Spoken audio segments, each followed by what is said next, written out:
वाणीम सरस्वतीम व्यासम ततो जयमुदीरये। सूत जी शौनकादिक ऋषियों को सावधान करते। अनेक संतों की मैंने सेवा की है, अनेक संतों के साथ सत्संग किया है। मेरे को सत्संग में जो मिला है आपकी सेवा में मैं अर्पण करूं। मैं जरा भी संकोच नहीं करूं। मैंने एक निश्चय किया है, यह जीव ईश्वर का अंश है। जीव ईश्वर से अलग हुआ तभी से दुखी है। जीव ईश्वर से अलग हुआ तभी से उसको काम सताता है। जीव ईश्वर से अलग हुआ तभी से उसको काल मारता है। काम और काल सभी के पीछे पड़े हैं, किसी को शांति नहीं है। जीव ईश्वर का अंश है, ईश्वर से अलग हो गया। ईश्वर का अंश जीव जब भगवान के चरण में जाता है, परमात्मा को मिलता है, भगवान के साथ एक होता है, तभी जीव का कल्याण। जीव जगत का नहीं है, जीव किसी स्त्री का नहीं है, जीव किसी पुरुष का नहीं है। जीव ईश्वर का अंश है। ईश्वर का अंश जीव जब भगवान को मिलता है तभी जीवा है। कैसा हुआ विचार छोड़ो, कुछ भूल हो गई है। परमात्मा का वियोग ही बड़ा रोग है। जीव ईश्वर का अंश है, ईश्वर से अलग हुआ है। एक भाई अपने कपड़े को बहुत संभालते थे, मेरे कपड़े कभी बिगड़े नहीं। एक दिन ऐसा हुआ, घर में आने के बाद उन्होंने देखा धोती को दाग लग गया। फिर विचार करने लगे, दाग क्यों लगा, कहां लगा, कैसा लगा। अपने को बड़ा सयाना समझते थे। एक एक के घर में पूछने के लिए गए, मैं आपके यहां आया था तभी यह दाग लग गया। एक सज्जन ने कहा, दाग दिखता है, कहां लगा, कैसा लगा, क्यों लगा, ये विचार करने से क्या लाभ है। साबुन लगाओ, धो डालो, दाग चला जाए। ईश्वर का वियोग क्यों हुआ है, कब से हुआ है, ये विचार काहे को करते हो। रोग हो गया है। मैं ईश्वर का अंश हूं, मैं भगवान का अंश हूं। मैं किसी स्त्री का नहीं हूं, मैं किसी पुरुष का नहीं हूं, मैं जगत का नहीं हूं, मैं भगवान का हूं। भगवान के चरण में जाना है। घर में जाकर के ऐसा बोलना नहीं, मैं आपका नहीं हूं। ऐसा बोलोगे तो घर में झगड़ा हो जाएगा। बोलना नहीं, समझना है। जीव किसी जीव का नहीं हो सकता, जीव जगत का नहीं हो सकता, जीव ईश्वर का अंश है। मृत्यु की शैया में तो सभी को ज्ञान होता है, अब मेरे साथ कोई आने वाला नहीं। कोई स्त्री साथ में नहीं आती, कोई पुरुष साथ में नहीं आता। मृत्यु के समय में सभी को ज्ञान होता है। वो ठीक है, आज से ज्ञानी हो जाओ। मैं भगवान का अंश हूं।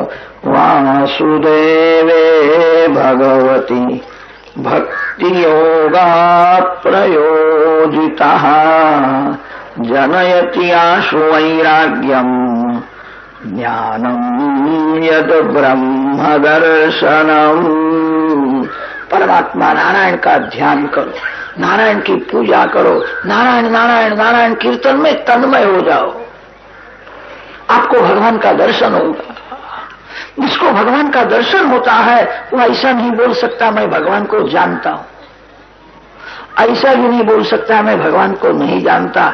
जो जिसको भगवान का बराबर दर्शन हुआ वह एक क्षण भगवान से अलग नहीं रह सकता। खोजा सकल जहां में पाया पता तेरा नहीं, जब पता तेरा लगा तो अब पता मेरा नहीं। एक भक्त भगवान को कहता है, बहुत वर्षों से मैं आपके पीछे पड़ा था, आपकी पूजा करता था, आपके नाम का जप करता था, आपका दर्शन कभी होता नहीं था।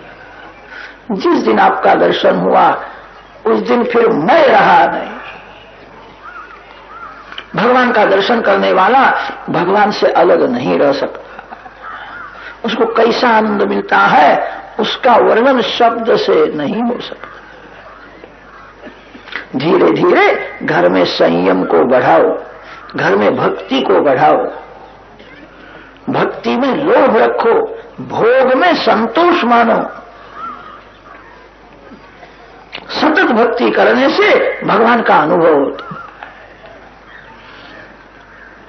वदन्ति तत्तत्त्वविदस्तत्त्वम् यज्ञानम् अद्वयम् ब्रह्मेति परमात्मेति भगवान इति शब्दते। भगवान के अनेक अवतारों की कथा भागवत शास्त्र में वर्णन की है। जो कथा सुखदेव जी महाराज ने गंगा किनारे परीक्षित राजा को सुनाई थी, जो कथा सुनने से परीक्षित को परमात्मा का दर्शन हुआ था, वही कथा यथामति मैं आपको सुनाऊं।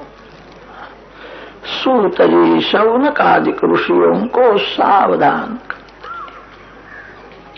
शौनक मुनि ने प्रश्न किया है, व्यास जी ने भागवत की रचना क्यों की,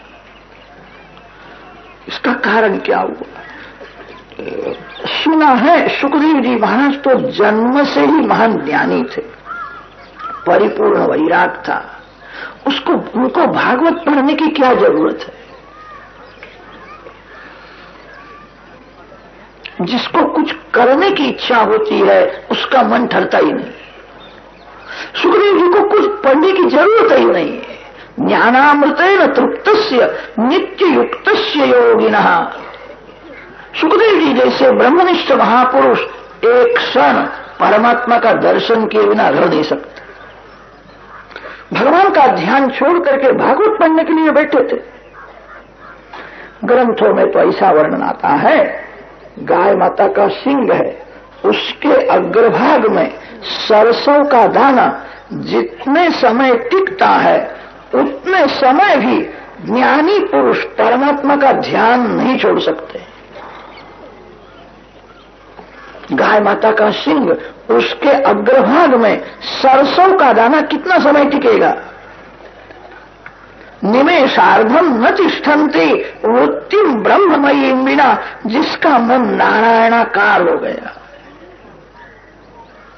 ब्रह्माकार मनोवृत्ति जिसकी स्थिर है, ऐसे ब्रह्मनिष्ठ महापुरुष एक क्षण परमात्मा का ध्यान नहीं छोड़ सकते हैं। सुखदेव जी महाराज भगवान का ध्यान छोड़ करके भागवत पढ़ने के लिए बैठे थे। उनको पढ़ने से क्या लाभ था? सुखदेव जी महाराज ने परीक्षित राजा को यह कथा सुनाई। सुखदेव जी को लंगोटी की भी जरूर नहीं थी, राजा के यहां कथा करने के लिए गए। जिनका वासना का वस्त्र गिर गया है, जो वासना रहित है, निर्विकार है, राजा के यहां कथा करने के लिए जाता है। राजा के यहां तो वही जाता है जिसको कुछ लेकर के जाना है, जिसको परमात्मा का अनुभव हुआ है। ऐसे सुखदेव जी महाराज परीक्षित राजा के यहां कथा करने के लिए। परीक्षित को शाप कैसा हुआ था? शौनक मुनि ने अनेक प्रश्न किए हैं। सूत जी अब कथा का आरंभ करते हैं। द्वापर युग के समाप्ति का समय था। व्यास महर्षि को कलयुग का दर्शन हुआ। आजकल जो कुछ हो रहा है, व्यास जी ने 5000 वर्षों से प्रथम वह देखा था। कलयुग में लोगों का जीवन अर्थ प्रधान और काम प्रधान जीवन हो, पैसा कमाना और सुख भोगना। अर्थ और काम से जीव आगे जाएगा ही नहीं। कलयुग के विलासी लोग कुल गोत्र जाति का विचार किए बिना स्नेह लग्न करेंगे। कलयुग में वर्ण संकर जाति संकर बहुत होगा।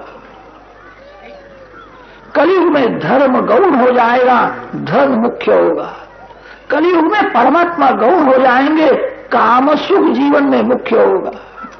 व्यास जी ने सब कुछ देखा था, वेदों के विभाग किए हैं, पुराणों की रचना की। ये सब करने पर भी व्यास जी को शांति मिली नहीं। व्यास जी चिंता में बैठे थे। नारद जी वहां आए। नारद जी का स्वागत किया है। मेरी को शांति नहीं, मेरी कुछ भूल हो गई। साधारण मानव अपने को निर्दोष समझता है, बहुत अक्कड़ में चलता है। व्यास महर्षि के समान कोई महान बुद्धिमान हुआ नहीं, होने वाला नहीं। व्यास जी को ऐसा लगता है मेरी कुछ भूल है। त्वं पर्यटन नरक इव त्रिलोकीम् अंतश्चरो वायुरिवात्मसाक्षी परावरे ब्रह्मणि धर्मतो व्रतैः स्नातस्य मे न्यूनमलं विचक्ष्व। परे ब्रह्मणि अवरे च ब्रह्मणि स्नातस्य मे न्यूनम विचक्ष्व। मेरी कुछ भूल हो गई, मेरी को शांति नहीं है। संत हृदय सरल होता है। सरलता से व्यास जी ने कहा है, नारद जी को आश्चर्य हुआ, इतने बड़े ज्ञानी, ऐसे महान बुद्धिमान कैसा बोलते हैं, मेरी कुछ भूल है। कि महाराज आपकी क्या भूल हो सकती है? आपकी कोई भूल नहीं, मेरी प्रशंसा न करो, मेरी कुछ भूल हो गई। मैं न्यूनम विचक्षु। नारद जी ने कहा थोड़ी आपकी भूल हो गई है। आपने कहीं कहीं पुराणों में धर्म को बहुत महत्व दिया है। कर्म श्री कृष्ण प्रेम गौण हो गया। ज्ञानी होना बड़ा कठिन नहीं है, प्रभु प्रेमी होना बड़ा कठिन। कितने लोगों को ज्ञान होता है, ज्ञान होने पर भी पैसे के साथ बहुत प्रेम करते हैं। 1000-2000 का नुकसान हुए तो हृदय जलने लगता है, मेरे 2000 गए। ज्ञान तभी सफल होता है जो परमात्मा के साथ ही प्रेम करता है। जो जड़ वस्तु के साथ प्रेम करता है उसको परमात्मा का कभी अनुभव नहीं होता। ज्ञान भक्ति से ही सफल होता है, कर्मयोग भक्ति से ही सफल होता है। कर्मयोग में एक बड़ा दोष है, जो सर्वकाल सत्कर्म करता रहता है उसके मन में सूक्ष्म अभिमान आता है। मेरे को कोई स्वार्थ नहीं है, लोगों के लिए सब मैं करता हूं। अभिमान बढ़ जावे वहां सभी दोष आते हैं। सत्कर्म सर्वकाल करो, ऐसा भाव रखो, करता भगवान करते हैं, भगवान करते हैं। प्रेम का परिणाम समर्पण है। जिसका भगवान में अतिशय प्रेम है वही परमात्मा को समर्पण कर सकता है। सर्वकाल सत्कर्म करना है और भगवान ने किया, भगवान ने किया। जो कुछ अच्छा हुआ भगवान ने किया, जो कुछ बुरा हुआ सो मैंने किया। ऐसा भाव जो दृढ़ करता है वही भक्ति कर सकता है। श्री कृष्ण प्रेम से कर्मयोग सफल होता है, श्री कृष्ण प्रेम से ही ज्ञान सफल होता है। जहां कम प्रेम है वहां जीव भी अपने स्वरूप को छिपाता है। जहां अतिशय प्रेम होवे वहां जीव पर्दा दूर करके स्वरूप को प्रकट करता है। साधारण कोई मानव घर में आया हो तो बहुत से लोग तिजोरी भी नहीं खोलते, प्रतीक्षा करते यहां से उठ जावे फिर खोले। जहां कम प्रेम है वहां जीव भी पर्दा रखता है। जीव जगत के साथ बहुत प्रेम करता है, इसीलिए भगवान माया के पर्दे में रहते हैं। ज्ञानी होना बड़ा कठिन नहीं है, श्री कृष्ण प्रेमी होना बड़ा कठिन है। कर्मयोग श्री कृष्ण प्रेम से ही सफल होता है। आपने ज्ञान का वर्णन बहुत किया, कर्मयोग का वर्णन किया, प्रेम में पागल होकर के कृष्ण कथा अपने विस्तार पूर्वक नहीं। कोई भी जीव प्रेम किए बिना नहीं रह सकता है। जीव जगत के साथ प्रेम करके ही दुखी हुआ है। ऐसी कथा करो जीव परमात्मा के साथ प्रेम करे। बहुत ज्ञान की जरूरत नहीं है, जगत को प्रेम शास्त्र की जरूरत है। भागवत प्रेम शास्त्र है। श्री कृष्ण की सभी लीला प्रेम से भरी हुई है। कृष्ण लीला का आरंभ होता है पूतना चरित्र से। पूतना सुंदर श्रृंगार करके भगवान के पास आई है और बालकृष्ण को पूतना ने ऐसा कहा, मेरे को कोई पुत्र नहीं है, मैं बहुत दुखी। पूत शब्द का अर्थ होता है पुत्र, ना शब्द का अर्थ है नहीं। पूतना ने कहा मेरे को पुत्र नहीं है। बालकृष्ण भूतन के बल चलते हुए पूतना के गोद में आए, प्रेम से देखते हैं, आज से तू मेरी मां हो गई, मैं तेरा बेटा हो गया। तू मेरी मां है। पूतना के गोद में बालकृष्ण आए। बालकृष्ण को यहां से कैसा सुंदर बाल, ऐसा मैंने जगत में कहीं देखा नहीं। इसकी आंख कैसी है, इसका रंग कैसा है, मैं कैसी दुष्ट हूं, इस बालक को मैं मारने के लिए आई। तो कहता है मैं तेरा बालक हूं, तू मेरी मां है। कैसा प्रेम करता है। मैं दुष्ट हूं। पूतना ने कहा बेटा मैं दुष्ट हूं, तू मेरे को मां मानता है, मैं तेरे को विष देने के लिए आई हूं, मैं तेरे को मारने के लिए आई। बालकृष्ण ने कहा एक बार मैंने तेरे को मां मान लिया, अब तू मेरे को जो देगी वो मैं लूंगा। पूतना विष देती है। विष देने वाली पूतना के साथ प्रेम किया। वासना ही विष है। जो विष खाता है एक ही बार मरता है। वासना ऐसा विष है, अनेक जन्म से जीव को मारता है। जो श्री कृष्ण के साथ अतिशय प्रेम करेगा, भगवान कृपा करके वासना का विष खींच लेते हैं। पूतना विष देती है, श्री कृष्ण पूतना को वासना रहित बना देते। विष देने वाली पूतना को मुक्ति देते हैं। बालकृष्ण को जो विष देता है उसके साथ भी बालकृष्ण प्रेम करते। बालकृष्ण को जो बहुत प्रेम से माखन मिश्री दे, उसको बालकृष्ण क्या न दे। वो तो विष देने वाले को भी मुक्ति देते हैं। श्री कृष्ण का स्वरूप प्रेममय है। बाल बाल मित्रों के साथ प्रेम किया, कोई स्वार्थ नहीं है। ये गोकुल के ब्रजवासी पढ़े लिखे नहीं थे, बहुत गरीब थे, मूर्ख थे। श्री कृष्ण सभी के साथ प्रेम करते। श्री कृष्ण प्रेम की मूर्ति है। श्री कृष्ण लीला में केवल प्रेम ही प्रेम है। कोई भी जीव प्रेम किए बिना नहीं रह सकता है।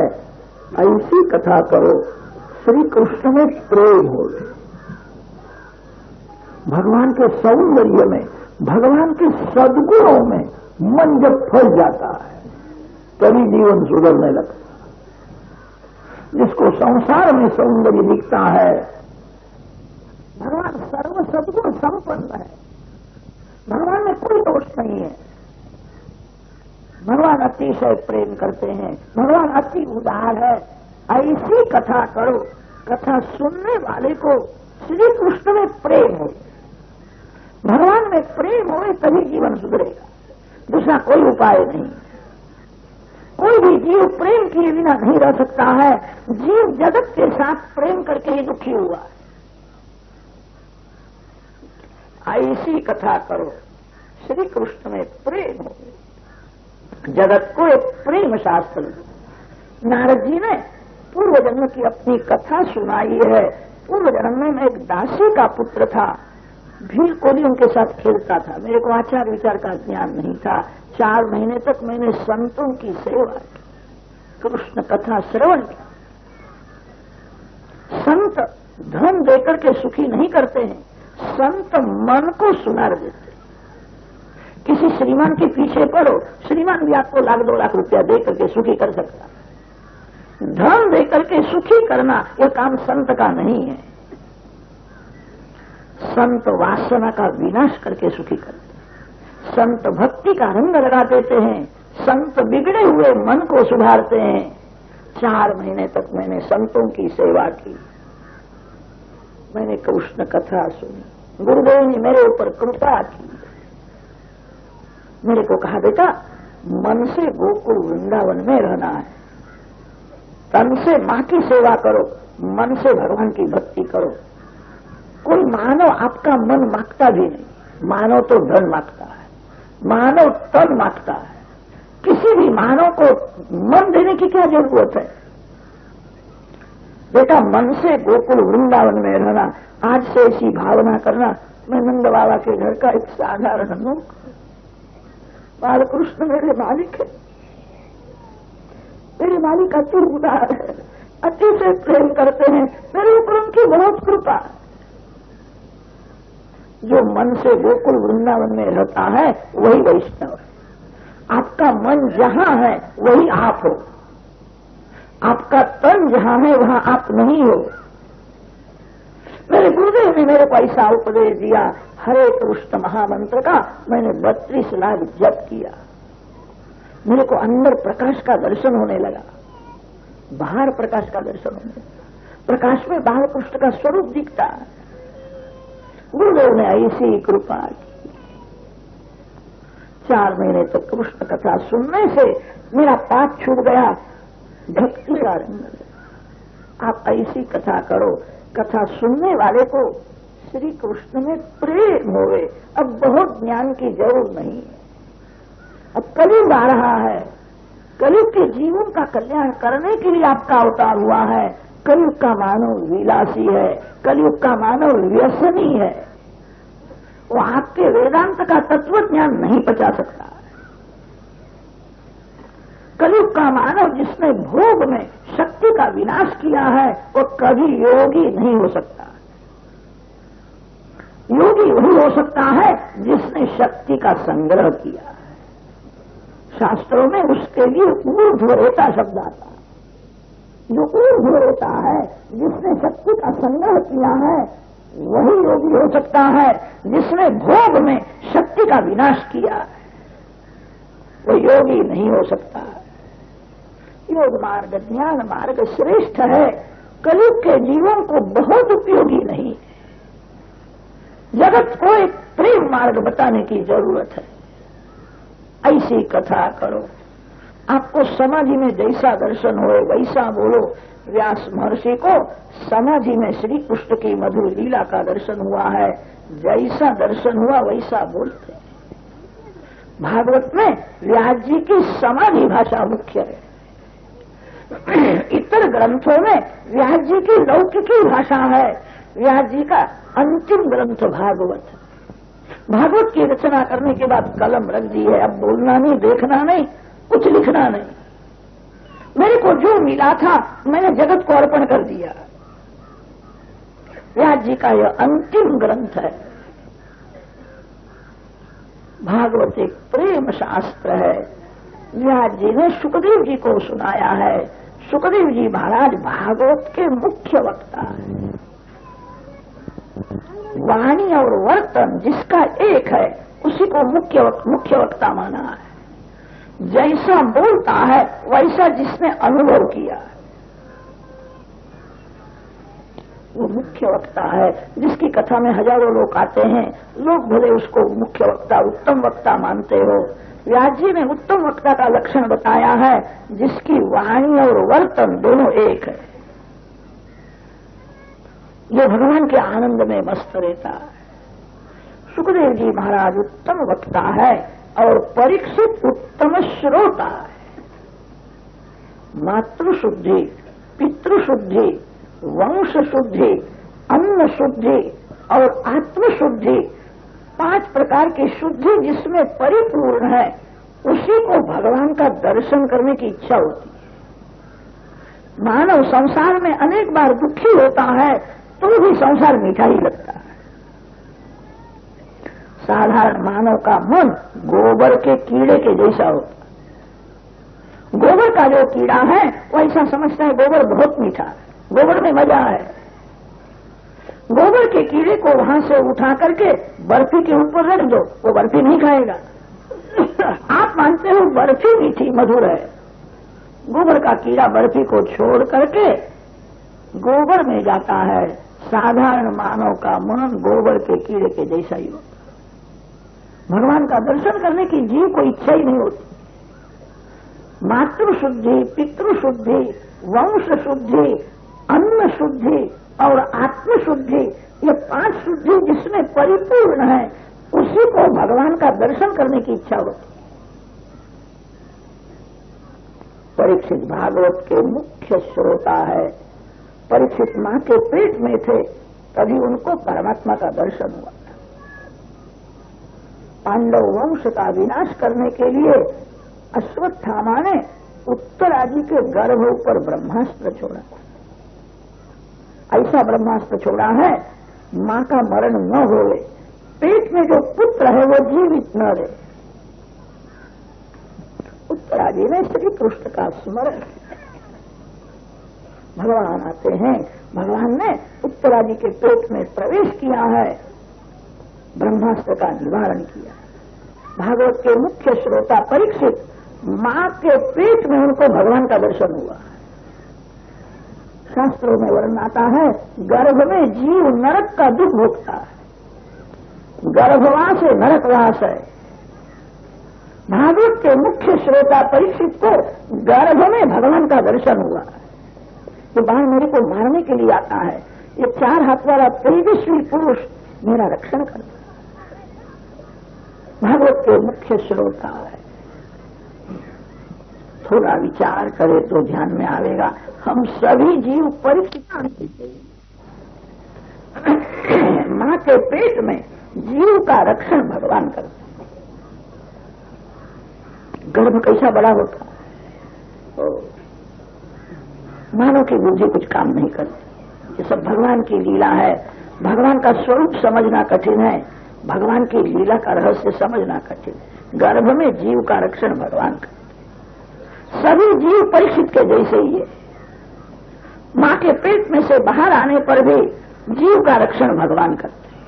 माता पिता रक्षण करते। बालक का रक्षण माता पिता करते हो तो किसी के घर में बालक का मरण हो ही नहीं, बालक का मरण होता है। रक्षण तो भगवान करते।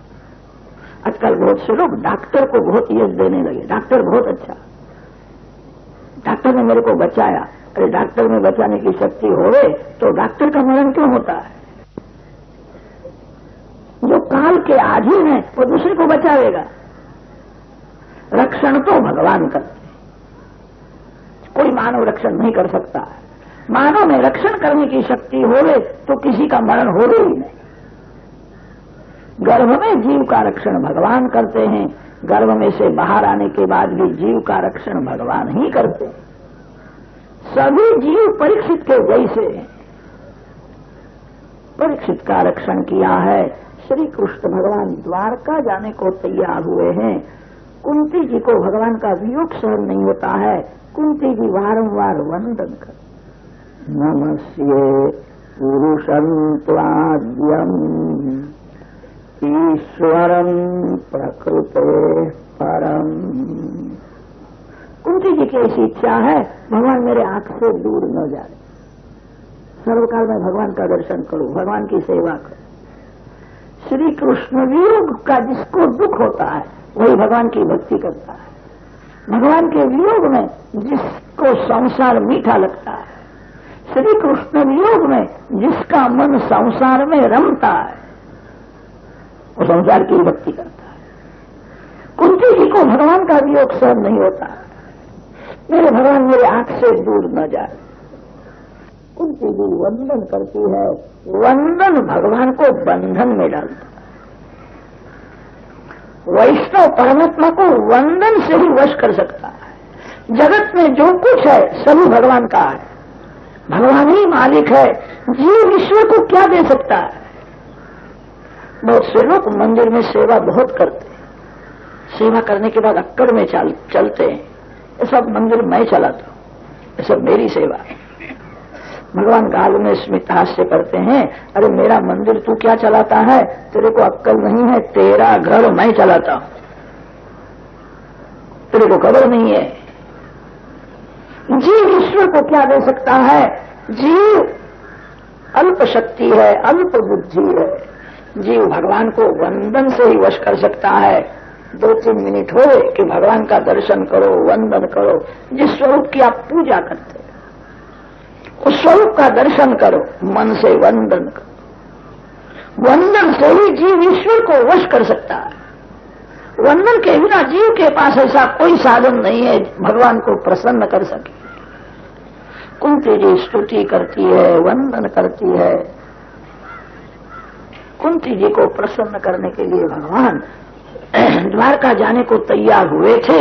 आज मैं द्वारका में नहीं जाऊंगा। कुंती जी के महल में भगवान आए हैं, सभी को आनंद हुआ है। भीष्म पितामह श्री कृष्ण दर्शन की तीव्र इच्छा। कुरुक्षेत्र में बाण गंगा है, कुरुक्षेत्र में कौरव पांडवों का युद्ध हुआ है। युद्ध में भीष्म पितामह रथ में से गिर जाते। क्षत्रिय भी कुरुक्षेत्र में ही गीता जी का उपदेश हुआ है। भीष्म पितामह को प्यास लगी थी। दुर्योधन सोने की झाड़ी में जल लेकर के आया था। भीष्म पितामह ने कहा, जा यहां से, तेरे हाथ का पानी नहीं पीना है, जा यहां से, तू बड़ा पापी है। अति पापी के हाथ का पानी भी नहीं पीना चाहिए। दुर्योधन जल लेकर